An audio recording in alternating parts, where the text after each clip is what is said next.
चाणक्य एक ऊंची निर्जन पहाड़ी पर खड़े थे। चिंता से युक्त उनका मुखमंडल इस बात का साक्षी था कि वो किसी गहन सोच में डूबे हुए थे।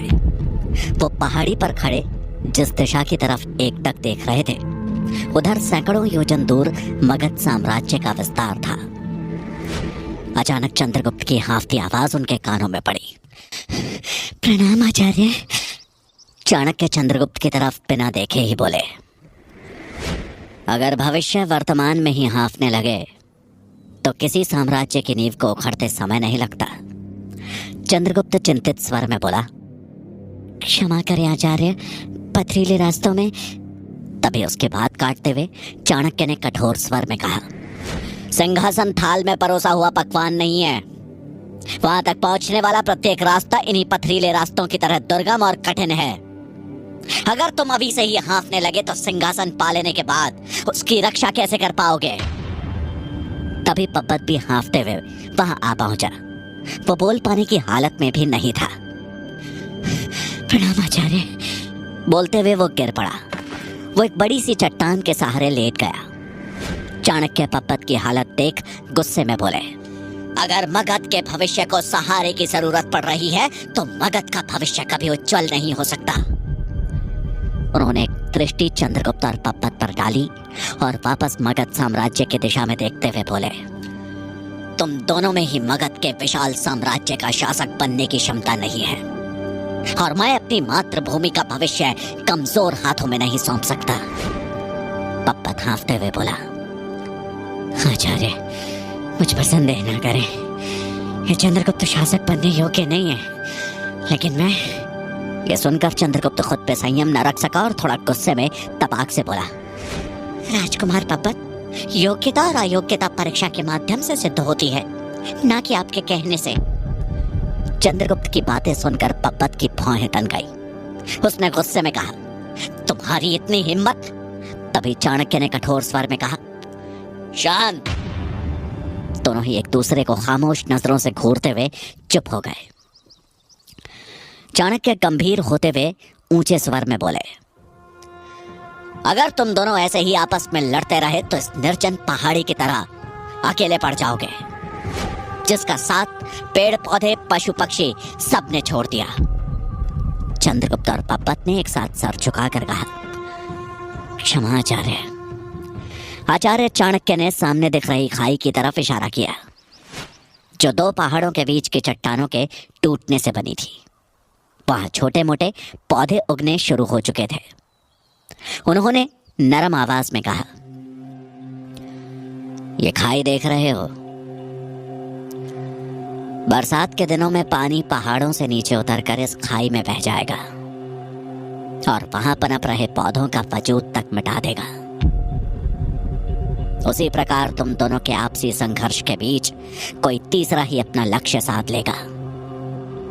वो एक क्षण रुके और कुछ सोचते हुए बोले, तुम दोनों को अपना आपसी संघर्ष छोड़कर खुद से संघर्ष करना सीखना होगा।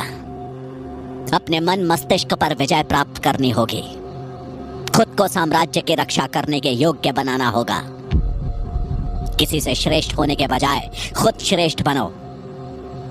मानसिक और शारीरिक दोनों रूप से श्रेष्ठतम मनुष्य ही मगध साम्राज्य का शासक बनने की क्षमता रखता है। चाणक्य की बात सुनकर चंद्रगुप्त ने कहा, आचार्य हम दोनों आपकी सीख पर अवश्य अमल करेंगे। चाणक्य ने उन दोनों की तरफ देखते हुए कहा, तुम दोनों जा सकते हो, लेकिन ध्यान रहे, अगर मुझे दोबारा ऐसी सूचना मिली तो नियम तोड़ने वाले से मेरा रिश्ता भी हमेशा के लिए टूट जाएगा। पब्बत और चंद्रगुप्त ने आचार्य चाणक्य को प्रणाम किया और वहां से जाने लगे। चंद्रगुप्त पर चाणक्य की बातों का प्रभाव दिख रहा था, लेकिन इसके ठीक विपरीत पब्बत पर उनकी बातों का कोई असर नहीं दिखा। तो उसने आगे चल रहे चंद्रगुप्त को घूर कर देखा और मनी मन बोला, आचार्य कुछ भी कहे, तुम्हें तो मैं नहीं छोड़ूंगा चंद्रगुप्त। भले ही मैं सामने से तुमसे ना लड़ूं, पर तुम्हारे रास्ते में इतनी रुकावटें खड़ी कर दूंगा कि तुम खुद ही सम्राट बनने का स्वप्न छोड़ वापस अपने मालिक के पास गुलामी करने लौट जाओगे। ये सोचते हुए पब्बत चंद्रगुप्त से आगे बढ़ गया। पब्बत के हाव भाव देख चंद्रगुप्त समझ गया कि आचार्य की बातों का पब्बत पे कोई प्रभाव नहीं हुआ है। इधर चाणक्य अभी भी मगध राज्य की दिशा की ओर ही देखे जा रहे थे। जहां एक और पब्बत और चंद्रगुप्त की लड़ाई ने चाणक्य को चिंतित कर दिया था, वहीं मगध के राजमहल में महारानी अपने कक्ष में थी, भले ही आईने के सामने, लेकिन उनका मन कहीं और ही लगा था। उनके पीछे खड़ी मुरा उनके बालों में सुगंधित तेल से मालिश कर रही थी। कुछ सोचते हुए महारानी ने मुरा से कहा, तुम्हें पता है पुत्र वियोग कैसा होता है? कितना दर्द होता है, कितना कठिन होता है पुत्र को महल की सुख सुविधा को त्यागते देखना। मुरा बगैर कुछ बोले बालों में मालिश करती रही। महारानी फिर बोली, तुम्हें कैसे पता होगा? तुम एक दासी हो ना, और तुम्हारा पुत्र भी एक दास होगा। भला दासियों को महल की सुख सुविधा का क्या अनुमान होगा? तुम मेरा दर्द नहीं समझ सकती। कल तक मेरा राजकुमार इस नरम मखमली सेज पर सोता था, और आज पता नहीं वो किस हाल में जी रहा होगा, क्या खाता होगा, कहाँ सोता होगा, किस हाल में होगा मेरा लाल। बोलते बोलते महारानी की आंखें भर आई। इधर तेल मालिश कर रही मुरा की हालत तो महारानी से भी बदतर थी। महारानी को ये तो पता था कि उनका बेटा कहाँ है, लेकिन मुरा तो अपने चंद्रगुप्त के बारे में कुछ भी नहीं जानती थी। लेकिन वो किससे अपना दुख बांटती? वो अपने दुख को अपने अंदर ही समेटे चुपचाप अपना काम कर रही थी कि तभी द्वार से एक दासी कक्ष में आई और बोली, महारानी, महामंत्री अमात्य आपसे मिलने की अनुमति चाहते हैं। अमात्य का नाम सुनते ही महारानी की आंखें चमक उठी। उन्होंने अपने आंसू पोंछते हुए कहा, अमात्य जरूर पब्बत की सूचना लाए होंगे, अब मुझसे और इंतजार नहीं होता। उन्होंने दासी से कहा, अनुमति है, उन्हें अतिशीघ्र अंदर भेजो। दासी ने सर झुकाकर उनका अभिवादन किया और बाहर जाकर अमात्य को महारानी का संदेश दिया। कुछ क्षण बाद ही अमात्य ने महारानी के कमरे में प्रवेश किया। अंदर आते ही उनकी नजर महारानी के पीछे खड़ी मुरा पर गई। उन्होंने मुरा को घूर कर देखा और महारानी के सामने सर झुकाकर बोले, महारानी की जय हो। सोने के मुकुट पर मोर पंख ही शोभा देते हैं, ना कि काग के पंख। महारानी अमात्य का इशारा समझ गई और हाथ के इशारे से मुरा से बोली, एकांत। मुरा सर झुकाकर उस कमरे से बाहर निकल गई। अमात्य उसे अंतिम क्षणों तक जाते हुए देखते रहे। उसके जाने के तुरंत बाद महारानी खुशी से बोल पड़ी, अमात्य, राजकुमार पब्बत ठीक तो है ना? कैसा है वो दुबला तो नहीं हो गया है? अब क्या सूचना लाए, मुझे शीघ्र बताएं, अब मुझसे और नहीं रहा जा रहा। अमात्य ने निराशा जताते हुए कहा, महारानी, मुझे अभी राजकुमार पब्बत की कोई भी सूचना प्राप्त नहीं हुई है। मैं कल सवेरे ही एक सैनिक को तक्षशिला भेजूंगा और उम्मीद है उसके माध्यम से जल्दी हमें राजकुमार के हालचाल मिल जाएंगे। महारानी का चेहरा फिर से उदास हो गया। उन्होंने रूखे स्वर में कहा, फिर आप यहां किस काम से आए थे? अमात्य ने कहा, महारानी, मैं आपको आगाह करने आया था कि थोड़ा सावधान रहें, किसी पर भी भरोसा ना करें। राजमहल कांटों से भरा पड़ा है, कोई भी कांटा चुभ सकता है। मैंने आपके कक्ष के बाहर 2 अतिरिक्त सैनिकों को खड़ा कर दिया है। महारानी बुदबुदाते हुए बोली, जिसके हृदय पर उसके पुत्र वियोग का कांटा चुभा हो, उसे दूसरा कांटा क्या दर्द देगा? अमात्य बोले, महारानी, मैं आपका दर्द समझ सकता हूं, लेकिन विश्वास रखिए, बहुत जल्द आपको राजकुमार पब्बत की कुशलता का समाचार प्राप्त होगा। फिलहाल मैं अभी प्रस्थान की आज्ञा चाहूंगा। महारानी ने बिना कुछ कहे सिर्फ हाथ से जाने का इशारा किया और अमात्य कक्ष से बाहर निकल गए। मुरा वहीं कुछ दूरी पर एक खंबे के पीछे खड़ी अमात्य की बातों को सुनने का प्रयास कर रही थी। कक्ष से बाहर निकलते ही अमात्य के पास एक गुप्तचर दौड़ते हुए आया और हाँफते हुए बोला, महामंत्री जी, मैं कब से आपकी खोज में था। एक महत्वपूर्ण सूचना है शंभुनाथ के बारे में। अमात्य आश्चर्य से बोले, शंभुनाथ? उन्होंने एक नजर अपने आसपास दौड़ाई और फिर धीरे से बोले, क्या नहीं, मेरे कक्ष में चलो। इतना बोलकर वो तेज कदमों से अपने कक्ष की तरफ बढ़े और वो गुप्तचर भी उनके पीछे पीछे चल दिया। मुरा जो खंबे के बगल से सब सुन रही थी, गुप्तचर के मुंह से शंभुनाथ का नाम सुनकर चौंक गई। उसने खुद से हैरानी पूर्वक कहा, मंत्री शंभुनाथ? उनके बारे में क्या सोचना है? वो कहीं संकट में तो नहीं? मुझे पता करना होगा कि ये गुप्तचर क्या सूचना लाया है। इतना बोलकर वो भी हल्के कदमों से उनके पीछे जाने को आगे बढ़ी ही थी कि तभी महारानी ने उसे वापस अपने कक्ष में बुला लिया। मुरा को ना चाहते हुए भी कक्ष में वापस जाना पड़ा। इधर तक्षशिला में वीरसेन अपने कुछ मित्रों के साथ एक आम के बगीचे में बैठा था और वहीं कुछ दूरी पर चंद्रगुप्त एकांत में धनुर्विद्या का अभ्यास कर रहा था। वो पेड़ के पत्तों को भेदने की कोशिश कर रहा था। उसने एक पेड़ के बीच वाली शाखा में लगी 2 पत्तियों को एक साथ भेदने के लिए अपने धनुष पर बाण साधा। वीरसेन के एक मित्र ने उसकी तरफ इशारा करते हुए कहा, वीरसेन, तुम्हें क्या लगता है, क्या चंद्रगुप्त पत्ती को भेद पाएगा? वीरसेन अहंकार भरे स्वर में बोला, नहीं, कभी नहीं। आचार्य श्वेतांक ने अभी इसकी शिक्षा नहीं दी है। तभी चंद्रगुप्त के धनुष से तीर सनसनाता हुआ छूटा और उन दोनों पत्तियों को बीचों बीच भेदने के साथ साथ वीरसेन के अहंकार को भी भेद गया। वीरसेन का वो मित्र हंसते हुए बोला, गुरुकुल में भले ही शिक्षा ना दी गई हो, लेकिन चंद्रगुप्त ने कहीं से सीख जरूर ली है। ये सुनकर वीरसेन के बाकी मित्र भी हंसने लगे। अपने मित्रों को खुद पर हंसता हुआ देख वीरसेन ने गुस्से में कहा, चंद्रगुप्त कुछ भी नहीं है मेरे आगे। अगर वो पत्तियों को भेद सकता है तो मैं आम के फल को उसके डंठल से अलग कर सकता हूँ। मैं अभी तुम्हें दिखाता हूँ। ये बोल वीरसेन ने अपने धनुष पर बाण साधा और एक आम के डंठल को अपना लक्ष्य बनाया। तभी शांत दिखने वाले एक मित्र ने पीछे से कहा, गुरु कहते हैं कि फल को कभी बर्बाद मत करो, उससे या तो खुद की भूख मिटाओ या दूसरों की, लेकिन तुम तो यहाँ फल का प्रतियोगिता के मकसद से उपयोग कर रहे हो। वीरसेन ने लक्ष्य साधते हुए कहा, ऐसा समझ लो ये फल मेरी प्रतियोगिता भी है और मेरी भूख भी। इतना बोलकर उसने तीर छोड़ दिया। तीर आम के फल को छू भी नहीं पाया। ये देख वीरसेन के सभी मित्र हंसने लगे और वीरसेन का चेहरा उदास हो गया। तभी अचानक सटाक की आवाज के साथ एक तीर उस आम के डंठल में चुभ गया और थम की आवाज के साथ आम का फल धरती पर जा गिरा। आवाज ने वीरसेन और उसके मित्रों का ध्यान अपनी तरफ खींचा। सभी एक टक आश्चर्यचकित कभी वीरसेन को देखने लगे तो कभी आम को। एक मित्र ने हैरानी से कहा, वीरसेन, ये कैसा बाण था? ये किसने चलाया? ये राजकुमार पब्बत का बाण है, जिसका निशाना शब्दों को भी भेद सकता है।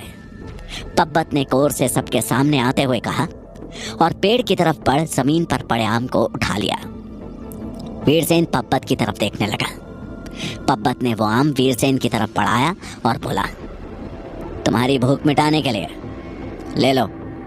वीरसेन ने पब्बत की आंखों में आंखें डालकर कहा, कोई व्यक्ति दूसरों की भूख दो ही प्रकार से मिटा सकता है, दया दिखाकर या रिश्वत देकर। मैं तुमसे क्या उम्मीद करूं? पब्बत ने मुस्कुराहट के साथ कहा, उपहार समझ लो। वीरसेन कटाक्ष करते हुए बोला, उपहार सिर्फ दया और रिश्वत पर पर्दा डालता है, उसकी कोई अलग श्रेणी नहीं होती। पब्बत वीरसेन की तरफ देखते हुए बोला, मैं एक राजा का पुत्र हूं और मेरी समझ से मित्रता उपहार देने से आरंभ होती है। ये आम का फल एक मित्र को दूसरे मित्र की भेंट है, इसे स्वीकार करो। ये सुन वीरसेन के साथ वहां खड़े उसके मित्र भी हैरान रह गए। वीरसेन ने चकित होते हुए कहा, मित्र? हम मित्र कब हुए? पब्बत एक भरोसेमंद मुस्कान के साथ बोला, आज और अभी से। वीरसेन के मित्र भी ये देख अचंभित थे कि मगध का भावी नरेश उनसे मित्रता करने आया है। उनमें से एक मित्र बोला, रिश्ता बुरा नहीं है, मगध के भावी सम्राट हैं राजकुमार पब्बत, उनका मित्र होना हमारे लिए गर्व की बात होगी। वीरसेन ने क्षण भर के लिए विचार किया और फिर पब्बत के हाथों से उस आम को लेते हुए बोला, ये मित्र तुम्हें क्या भेंट दे? पब्बत ने आगे बढ़कर वीरसेन को गले लगा लिया और चंद्रगुप्त की तरफ देखते हुए धीरे से बोला, मुझे भेंट की नहीं, सही निशाने की जरूरत है। फिर वो वीरसेन से अलग हुआ और तभी आवाज में बोला, हमारा शत्रु एक ही है, चंद्रगुप्त। अगर हमारा लक्ष्य भी एक हो जाए तो हमारी मित्रता कभी नहीं टूट सकती। वीरसेन समझ चुका था कि चंद्रगुप्त अब पब्बत को भी फूटी आंख नहीं बहा रहा था। उसे पब्बत से मित्रता करने में अब अपना लाभ दिखाई दे रहा था। चंद्रगुप्त की ओर देख उसके चेहरे पर एक कुटिल मुस्कान उभर आई। इधर तक्षशिला के दूसरे छोर में चाणक्य अपने कक्ष की तरफ बढ़ रहे थे कि तभी राजहंस ने पीछे से आवाज लगाई, आचार्य। लेकिन चाणक्य जैसे किसी गहन विचार में डूबे थे, उन्हें राजहंस की आवाज सुनाई नहीं दी। राजहंस ने और पास आकर फिर से पुकारा, आचार्य, आचार्य चाणक्य। राजहंस की आवाज कान में पड़ते ही चाणक्य रुक गए और पीछे मुड़े तो उनके सामने राजहंस था। राजहंस हड़बड़ाहट में बोला, आपको एक बहुत ही महत्वपूर्ण सूचना देनी है आचार्य। चाणक्य असमंजस में बोले, हाँ कहो। राजहंस ने एक नजर इधर उधर देखा, फिर धीमे स्वर में बोला, आचार्य आपके प्राण संकट में हैं। राजहंस की बात सुनते ही चाणक्य के चेहरे के भाव थोड़ा गंभीर हो गए। वो बोले, पूरी बात बताओ। तब राजहंस दबी आवाज में बोला, मैंने मालकेतु और आचार्य गजानन को बात करते हुए सुना। मालकेतु बता रहा था कि मगध से एक तीरंदाज आपको मारने के लिए निकल चुका है। कल सुबह जब आप स्नान के लिए नदी पर जाएंगे, उसी समय वो आप पर वार करेगा। राजहंस की पूरी बात सुनकर चाणक्य कुछ सोचते हुए बोले, मैं देखता हूं मुझे क्या करना है। अगर खतरा मुझ पर है तो निवारण भी मुझे ही निकालना होगा। तुम बस अपनी दृष्टि आचार्य गजानन पर बनाए रखो। इतना बोलकर आचार्य चाणक्य अपने कक्ष की ओर बढ़ गए। वहीं राजहंस सुन के जाते ही मनी मन बोला, अच्छा हुआ ये खबर दे दी। अब बस ये देखना है कि किसकी जीत और किसकी हार होती है।